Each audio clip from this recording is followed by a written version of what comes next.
That government of the people, by the people, for the people.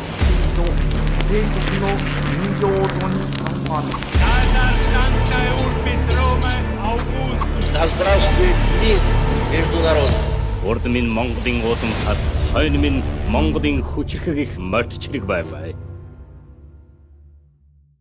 21-р зуунд дэлхийн өнцөг булан бүрт өрнөж буй бүхийд дайн мөргөлдөөн бүрийн ард буюу сүүдэртэн Lockheed Martin, Boeing, Raytheon зэрэг нэрс хиймэл дагуулмад дагалдан явдаг болов. Эдгээр компаниуд нь зэвсэг үйлдвэрлэлийн салбарт хамгийн хүчирхэг компаниуд юм. Гэхдээ үнэн хэрэгтээ хүмүүст харагдах байдлаараа компани мэт боловч тэд ердийн нэг компаниуд огтоосон биш. Бүр нарийн ярил эдгээр компаниуд нь Америк нэгдсэн улсын төрийн аюулгүй байдлын бодлогыг чиглүүлдэг цаад нууц ноёд болон хувирсан бөгөөд энэ гурван компани дэлхийн нийт зэвсгийн нийлүүлэлтийн 50-аас дээш хувийг бүрэн эзэлдэг. Нэг ёсондоо бол дайн гэх үгийг асар их ашиг олох боломжтой нүсэр том бизнес загвар болгон хувиргасан компаниуд юм. Мөн тэд дан ганц зэвсэг нийлүүлээд тогтохгүй Америк нэгдсэн улсын конгресст сая долларын лобби хийж өөрсдөд тааламжтай хуулиудыг батлуулдаг. Тэд дэлхий дээр зөрчил мөргөлдөөн болж буй бүхий л бүс нутгуудад өөрсдийн логистик тагнуулын сүлжээг байгуулдаг. Мөн дэлхийн улс орнуудын аюулгүй байдлын мэдрэмжүүдийг айдсаар удирдан чиглүүлж улс орнуудын төр засгуудад шин зэвсэг худалдан авах сэтгэл зүйн дарамтыг үзүүлдэг. Иймээс Lockheed Martin, Boeing, Raytheon зэрэг нэрс бол улс төр, дайн, бизнес гурвын огцлцолд орших 21-р зууны далд хүчний төлөөлөл юм. Энэхүү гурван компани бүтээгдэхүүнүүд ашиглагдах бүрт дэлхийн хаа нэгтээ хэн нэгэн өгч зах зээлийн ханш савлаж харин тэд ашиг олцгоож байдаг. Тэгэхээр гол сэдвтэ орохоос өмнө Unitel-ийн хэрэглэгчдтэй дуулгах таатай мэдээ байна. За Unitel-ийн дараа төлбөртөө багцууд цоо шинээр шинжлэгдэж та хэрэглээндээ тааруулан өөрөө багцаа бүтээдэг болоод байна. За ер нь өөрийнхөө хэрэглээнд бол тохируулан яаж ч бүтээж болно гэсэн үг. Зөвхөн дататай, эсвэл зөвхөн яриатай, эсвэл аль аль нь багтсан.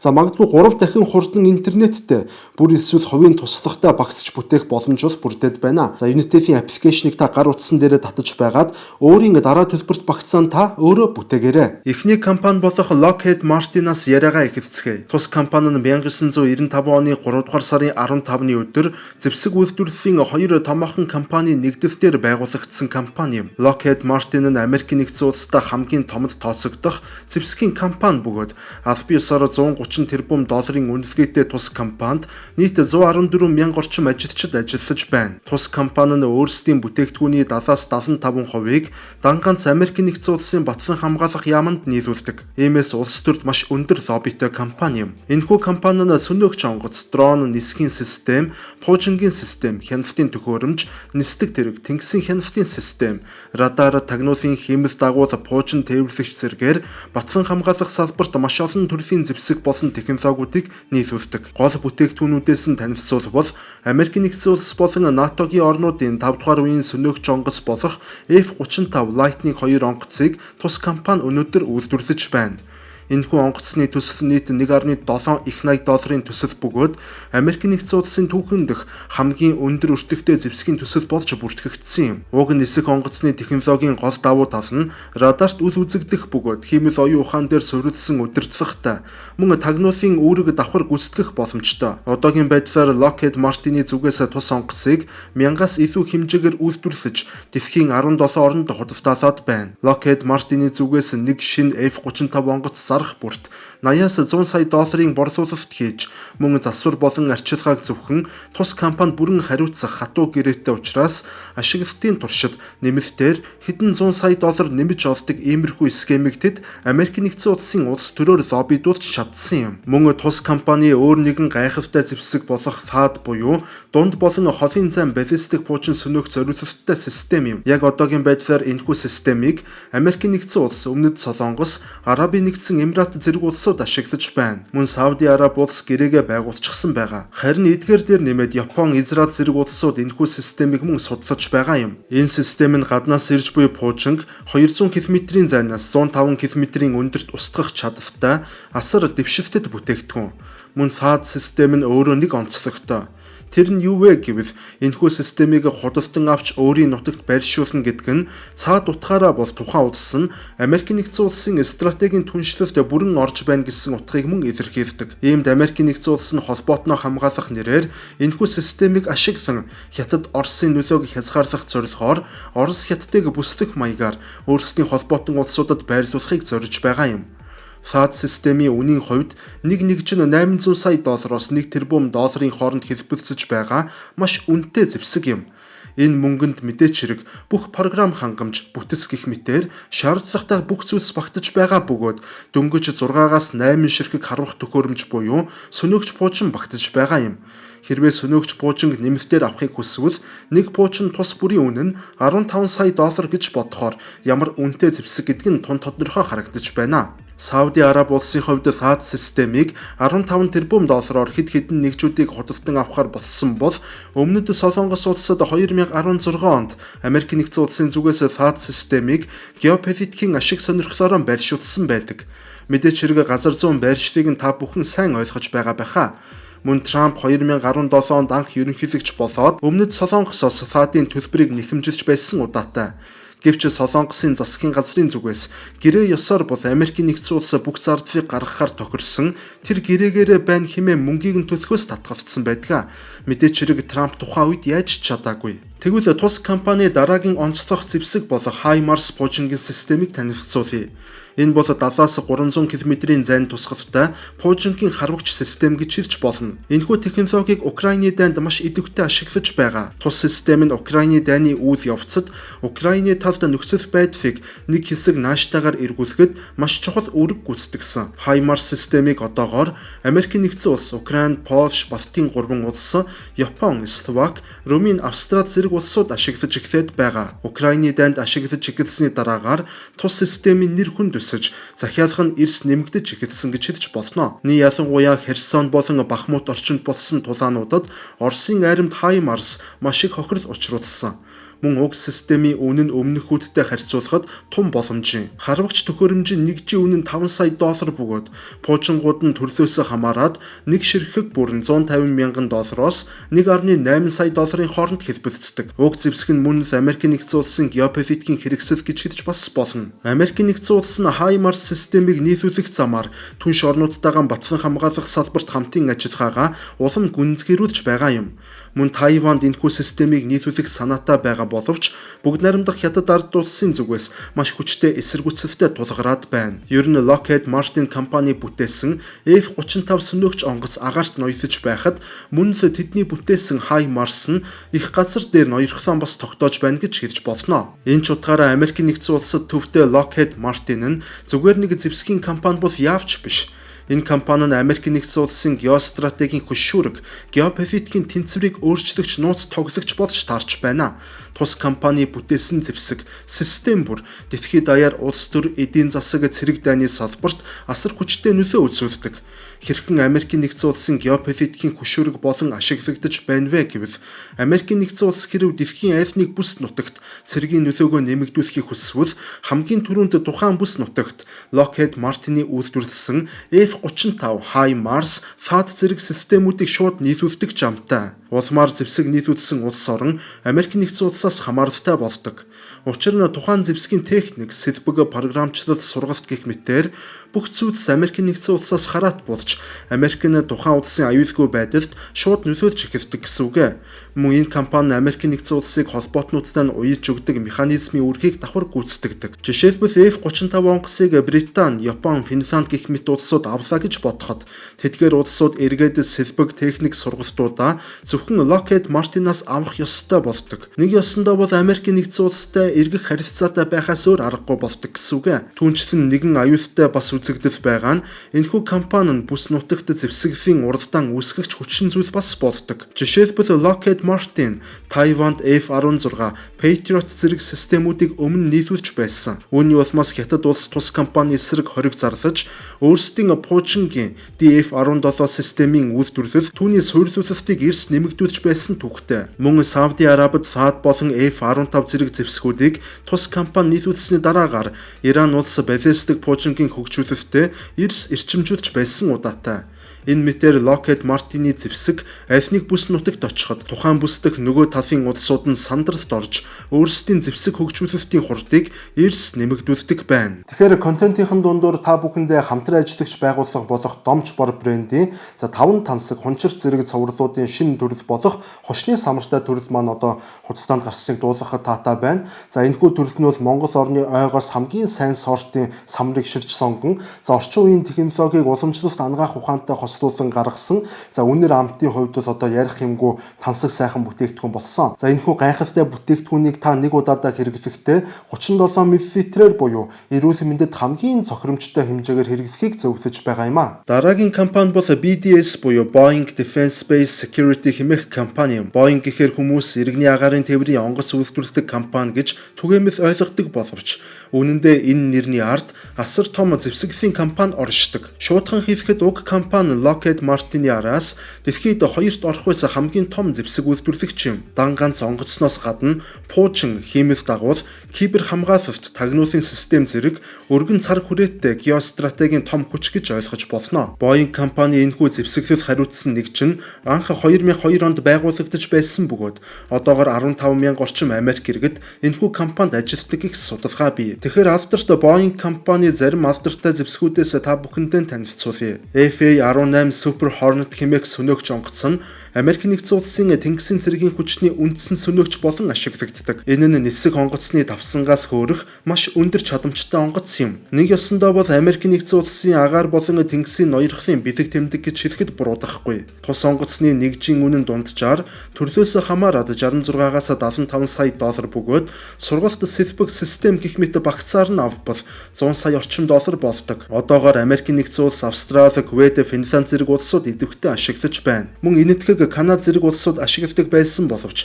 сүүлийн жилүүдэд аль биесээр Lockheed Martin-ы F-35-д шилжээд байгаа. Энэхүү онгоц нь Афганистан, Ирак, Сирийн дайнд маш их үүрэг гүйцэтгсэн. Тэд усан онгоцноос хөөрч газарт бөмбөг хаях, тагнуулын мэдээлэлд дамжуулах зэргээр идэвхтэй ашиглагдсан байдаг. Мөн өмнөд Хятадын тэнгис орчимд бол өдөр бүр тагнуулын үүргэн гүйцэтгсээр байгаа онгоц юм. Гэхдээ тус онгоцны нэгэн том сул тал нь F-35-тай харьцуулахад радарын илрүүлгээс хангалттай сайн зогтох чадамжгүйд оршдог. Иймд F-35 илүү дэвшилтэд технологитой учраас ойрын жилүүдэд хэрв шинжилэлт хийхгүй бол F-35-д өөрийн байр суурийг алдах эрсдэл өндөр байгаа юм а. Дараагийн зэвсэг бол AH-64 Apache нисдэг тэрэг. 1983 оноос эхлэн тасралтгүйгээр үйлдвэрлэгдэж байгаа энэхүү нисдэг тэрэг нь маш алдартай бөгөөд маш олон дайн тулаан цэргийн ажиллагаануудад ашиглагдсаар ирсэн, өнөөдөр ч ашиглагдаж байгаа. Одоогоор дэлхийн 17 улсын цэрэг аримд ашиглагдаж байна. Нэг бүрийнх нь үнэ нь загвараас хамаарат 35-аас 50 сая доллар.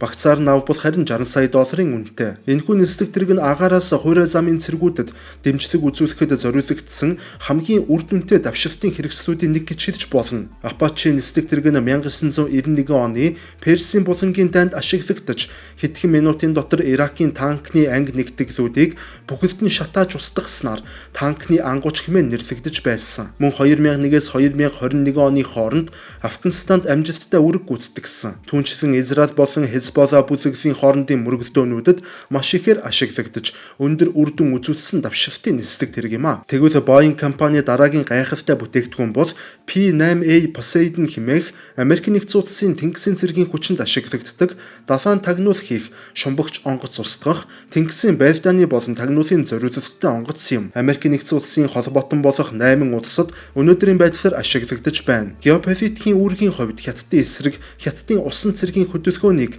агаараас тамдах тагнуулын үүргийг өнөөдрийн байдлаар идэвхтэй гүйцэтгэж байгаа. Мөн Баренцын тэнгист НАТОгийн эвслийнхэн Оросын улбооны улсын цөмийн шумбагч онгоцнуудын эсрэг тагнуулын ажиллагаанд энэхүү нисэх онгоцыг маш идэвхтэй ашигласаар байна. Нэгж бүрийнх нь үн 290-ээс 330 сая доллар бөгөөд багцаар нь авбал 400 сая долларын үнэтэй онгоц юм. Гэхдээ энэ онгоц нь яалтчгүй хит үнэтэй тул батлан хамгаалахын төсөв нийлээд сайтай холбоотон улсуудад худалдан авах чадамжтай онгоц юм а. Харин дараагийн онцлог бүтээгдэхүүн бол KC-46 Pegasus буюу Америк нэгдсэн улсын агаарын цэргийн хүчний агаарт шатхуун цэнэглэх зорилттой дунд оврын цэргийн онгоцыг дурдж болно. Энэ онгоц нь дайны стратегт асар чухал үүрэгтэй. Агаарт нисэж байхад нь шатхуун цэнэглэснээр тухайн цэнэглүүлсэн онгоц нь цаг хугацаа алдаж саатах шаардлагагүйгээр өөрийн үүрэгт ажлаа үргэлжлүүлэх боломж бүрддэг. Нэг ёсондоо бол байлдааны болон бөмбөгдөгч онгоцнуудад дэлхийн хаанч шахуу цохилт өгөх чадварыг олгодог онгоц гэсэн үг. Энэ онгоц нь маш ховор бөгөөд Америк нэгдсэн улс, Япон, Израиль, Өмнөд Солонгос зэрэг улсуудад одоогоор байгаа. Америк нэгдсэн улсад 70 гаруй ийм онгоц байдаг бол бусад улсуудад ердөө 4 ширхэг ийм онгоц байдаг. Мөн Итали болон Сауди Араби улсууд энэхүү онгоцыг худалдан авахар хэлэлцээр хийж байгаа гэх мэдээлэл байгаа. Харин үн өртгийн хувьд нэгж бүр нь $220 сая, багцаар нав бол $300 сая. Тэгвэл дараагийн онцлог зэвсэг бол яг ч зэвсэг гэж хэлж бас болохгүй нэг зүйл байгаа. За үүнийг X37B хэмээн нэрлэдэг. Мэдээлэл маш хомс бөгөөд товчхондоо бол сансрын тагнуулын систем юм. Boeing компани нэг ёсондоо сансрын тагнуулын хиймэл дагуулах хөрөгдөг гэж хэлж болно. Үндсэндээ бол Хятад, Орос, Хойд Солонгос, Иран зэрэг улсуудын хөдөлгөөнийг идэвхтэй хянах зорилготой гэж мэдээлдэг. Гэхдээ нарийн учрыг нь хэн ч сайн мэдэхгүй. Бүгд найрамдах Хятад ард улсын зүгээс Боингийн хөрөгдөг энэхүү хэмэл дагуулуудад маш болгоомжтой туйлын анхааралтай ханддаг. Хятадын айрмынхны зүгээс энэхүү зорилго нь үл мэдэгдэх нисэх төхөөрөмжүүдийг дайнд зориулсан буюу хэмэл дагуул устгагч зэвсэг байх магадaltaй хэмээн сэжигддэг байна. Тэгэхээр контентын дундуур та бүхэндээ хамтран ажиллагч байгууллага болох Авторг нь хууль зүйн товчоогоо танилцуулж байна. За та бүхний зарим нь мэдээж хэрэг хэдийнэ танил бутсан байх гэдэгт итгэж байгаа. За тэгэхээр тань болон таны аж ахуй нэгжид ямар нэгэн байдлаар хууль эрх зүйн зөвлөмж туслалцаа хэрэг болвол Авторгонд хандаарай. Ингээд та бүхэндээ танилцуулах сүүлийн компани болох Raytheon Technologies буюу RTX компани талаар одоо ярья. Тус компани харьцангуй залуу буюу 2020 онд Америк нэгдсэн улсад байгуулагдсан боловч одоогоор 180 мянга гаруй хүн энэхүү компанид ажиллаж байна. Мөн тус компани орлогын 50%-ийг Америк нэгдсэн улсын батлан хамгаалах яам, НАТО, Израиль зэрэг улсууд бүрдүүлж байгаа. Шуудхан онцлог зэвсэглүүдийн талаар одоо ярив. Гэхдээ энэ компанийн хувьд яг зэвсэг гэхээсээ илүүтэйгээр радар болон тагнуулын системүүдээр илүү алдартай. Тухайлбал AN/TPY-2 хэмээх энэхүү радар нь алдартай THAAD системд ашиглагддаг үндсэн радар юм. Нэг ёсондоо бол Lockheed Martin компани бүтээдэг зэвсэгт RTX-ийн радар ашиглагддаг гэсэн үг. Энэхүү радар нь 1000 км-ийн саатах хөдөлгөөнийг илрүүлэх өндөр хүчин чадалтай юм. 2017 онд энэхүү радарыг THAAD-ийн хамтаар Өмнөд Солонгост Америк нэгдсэн улс байршуулсны улмаас Хятад улс эдийн засгийн хориг тавьж байсан удаатай. Нэг ёсондоо бол Америк нэгдсэн улсын түнш орнуудын пуужингийн эсрэг хамгаалалтын нүд гэж хэлж болно. Мөн SPY-6 радарыг бас дурдж болно.